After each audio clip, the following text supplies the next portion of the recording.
Welcome to Sitka, Alaska.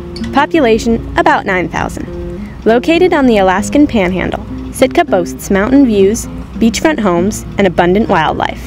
Contrary to popular belief, we are not near the Arctic Circle, and we are not a frozen wasteland. We do not keep penguins as pets, and we do not have polar bears. Sitka is a close-knit island community in which fishing and nature are an important part of our economy.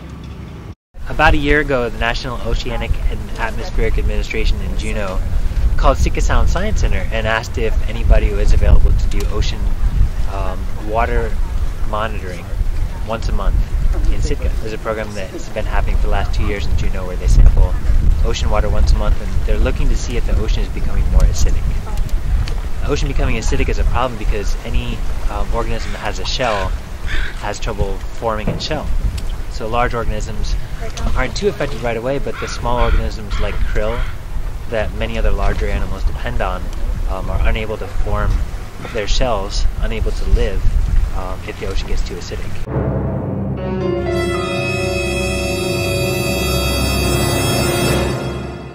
So this project is trying to look for that acidification happening before it's so severe that it affects organisms. And so what we do is once a month come out to this spot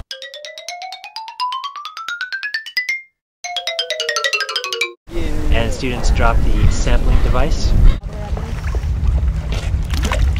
and collect a clean sample of water, 2 bottles of water from the surface, 2 more bottles from just above the bottom of the ocean here.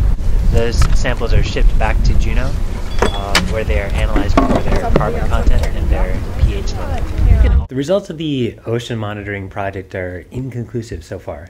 We have just finished our first year of collecting data here in Sitka, and I believe they've just finished 3 years in Juneau. So what we really need is like 10 to 20 years worth of data where we start to see that every year the acidity is higher than it was in the past, because it takes a long time to really spot changes to things like acidity. I used to think science is just bookwork, and now I've seen like actual hands-on science, so it changes my perspective of it.